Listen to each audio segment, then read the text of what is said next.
Bene data bakundwa b'umwami Yesu Kristo, mwese abakurikira izi nyigisho tubahaye ikaze mu biganiro bya Saveur Divine.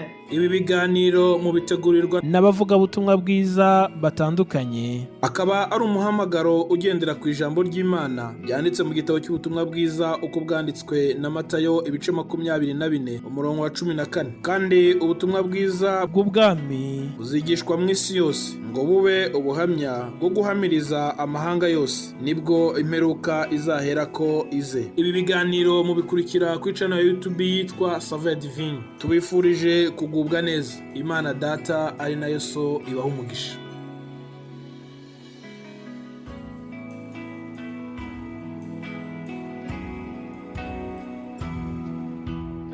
Ramukije nshuti bene data bakundwa b'umwami mukurikira iki kiganiro Saveur Divine. Amahoro ya Kristo n'abane namwe. Dushimiye Imana cyane kuko itugiriye neza, iduhaye kongera gutangira kine cyumweru. Imana ishimwe cyane. Nukuri reka dusingize Imana yacu kuko irera. Ngo mu ijuru no mu isi nta wundi wahana nayo. Uruwera gitare, urumwami usumba byose. Nukuri tukuzamura icyubahiro uyu munsi. Tugushimiye yuko waturinze muri iyi weekend yashize, ukaba wongeye gutuma dutangira iki cyumweru gishya. Mwami ndasenze kugira ngo nukuri buri wese umugirire neza, buri wese umuhe kongera gusobanukirwa icyo umushakaho. Ndasenze kugira ngo muri iki cyumweru gitangiye tuzakubone mu buryo budasanzwe, tuzongere dutere intambwe izijya mu ijuru, tuzongere kurushaho komatana nawe mu mibanire yacu yose, turusheho kwezwa. Mwami turamara iki cyumweru twongera guhugurira ubwoko bwawe ibyerekeranye no kwiyeza. Ndasenze kugira ngo Mwami ubanze nanjye untunganye, ubanze weze umubiri wanjye n'ubugingo bwanjye bwose, ibitekerezo byanjye byezwe mu izina rya Yesu, kugira ngo ntabonekaho umugayo ubwo ngiye kugira icyo mbwira abandi. Ndasenze kugira ngo nanjye ungirire ubuntu, umbabarire ibyo waba wambonyeho bibi byose, icyambuza kuba imbere yawe unyishimira gikurweho n'amaraso ya Yesu Kristo. Ushimwe Mana kuko utubabariye, izina ryawe nirishyirwe hejuru. Amen. Nshuti mwumva iki kiganiro rero, ndabashuhuje cyane. Nongeye kubishimira, nongeye kubifuriza icyumweru cyiza tugiye gutangira.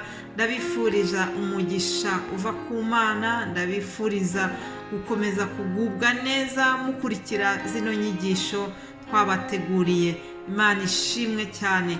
Kandi dushimiye mwebwe mwese abadufasha, abadushyigikira muri uyu muhamagaro, abavugabutumwa babagezaho ijambo ry'Imana. Ni ukuri mujye mufasha kugira ngo tubasabire umugisha kandi tubasabire inkomezi, imbaraga z'Imana zikomeze zibe kuri bo, kugira ngo dukomeze kubona ibyo kugaburira ubwoko bw'Imana. Mwuka wera akomeze aduhangeho mu izina rya Yesu Kristo. Amen. Nshuti zanjye rero, nk'uko musanzwe mubimenyereye, kuwa mbere, umunsi wo kuwa mbere nibwo tubagezaho insanganyamatsiko cyangwa se le thème iyo tuzaganiraho muri iki cyumweru. Iki cyumweru rero tuzavuga ku ijambo rivuga ngo twahamagariwe kuba abera. Wowe unyumva, ikintu Imana igushakaho kurusha ibindi nuko waba uwera, uwejejwe, umuntu ugendera mu nzira yo gutungana, umuntu ushaka guhora yiyeza buri munsi, umuntu utandukana n'ibyaha uko bwije uko bukeye. Ngicyo Imana idushakaho. Reka dusome rero amagambo y'Imana. Ndasoma mu gitabo cy'Abalewi, hanyuma ndaza gusoma no mu rwandiko rwa mbere rwa Petero. Reka tubanze dusome mu iri sezerano rya kera, Abalewi 11:44. Handitse ngo kuko ndi Uwiteka Imana yanyu aba ari cyo gituma mwiyeza mube abera kuko ndi uwera. Kandi ntimukiyandurishe igikururuka hasi cy'uburyo bwose gikurura inda cyangwa kigenza amaguru magufi, kuko ndi Uwiteka wabakuriye mu gihugu cya Egiputa kuba Imana yanyu, aba ari cyo gituma muba abera kuko ndi uwera. Amen. Reka dusome n'irindi jambo nanone tubona muri urwandiko rw'Abalewi ku gice cya 19. Uyu murongo wa mbere uravuga ngo, Uwiteka abwira Mose ati, bwira iteraniro ry'Abisirayeli ryose uti, mube abera kuko Uwiteka Imana yanyu ndi uwera.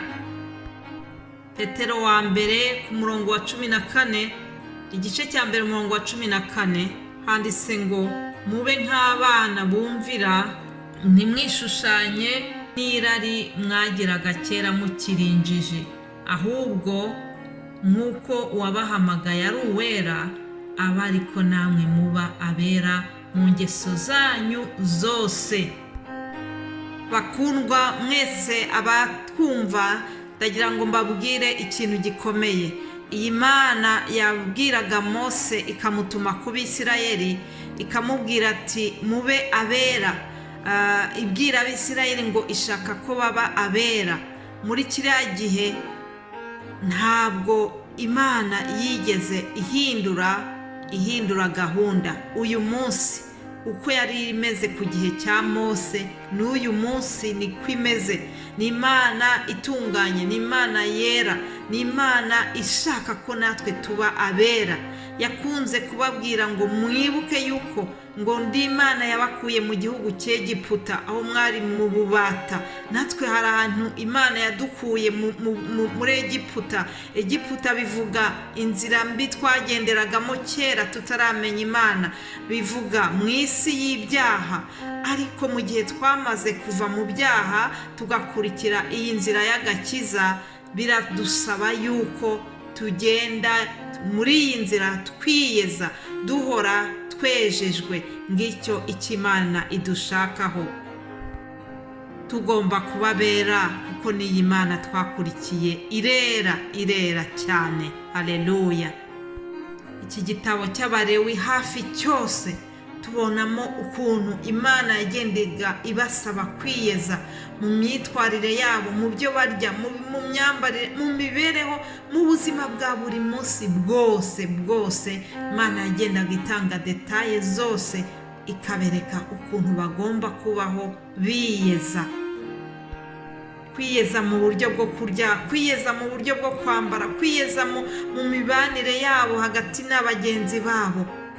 Ubwere kuva ku gato kugeza ku kanini kose. Hari henshi cyane tubona yababwiraga ngo mubabera ngo kuko nanjye ndi uwera. Uyu munsi iyo Mana nikidushakaho natwe, ntabwo yigeze ihinduka uko yari iri kera, n'uyu munsi ni kwiri. Imana ishimwe cyane. Hanyuma mw'iri sezerano rishya, urwandiko rwa Petero naho twasomye ngo, ahubwo nk'uko wabahamagaye ari uwera, aba ariko namwe mubabera mu ngeso zanyu zose. Imana ishimwe kandi Imana idufashe ngo tubabera mu ngeso zacu zose. Bene data, ndumva iri ngiri ari isengesho, ndumva iki ngiki ari icyifuzo tugomba gufata. Ni ukuri muri iki cyumweru dutangiye, buri wese akarushaho gutekereza ku ngeso ze, ku myitwarire ye. Tugomba kwezwa mu ngeso zacu zose, tugomba kwezwa mu bitekerezo, tugomba kwezwa mu magambo tuvuga, tugomba kwezwa mu myifatire yacu, mu mibanire yacu n'abo turi kumwe mu rugo. Kwezwa buri munsi tukarushaho kwezwa. Reka mbabwire, mu minsi itaha muzi yuko tugiye kwinjira mu bihe bya Pantekote, twakira dusaba umwuka wera kugira ngo aze. Ntabwo umwuka wera ashobora kwinjira mu mutima utejejwe. Ngiyi impamvu tugomba gukora uyu mwitozo wo kwiyeza kurushaho buri munsi bikaba umwitozo. nshuti unyumva, mwene data ukurikira iki kiganiro, ndakwifuriza kugira ngo n'ukuri wezwe, ugire inyota yo kwiyeza muri buri kintu cyose, ngo mubabera mu ngeso zanyu zose. Ngicyo icyifuzo cyanjye kuri wowe, ngicyo ikimana igushakaho, nuko wiyeza. Twese dusabe imbaraga z'umwuka wera kugira ngo dushobore kwiyeza, dushobore kugera ku kigero cya Kristo. Nibyo mbifurije mu izina rya Yesu Kristo, umwami n'umukiza wacu. Amen.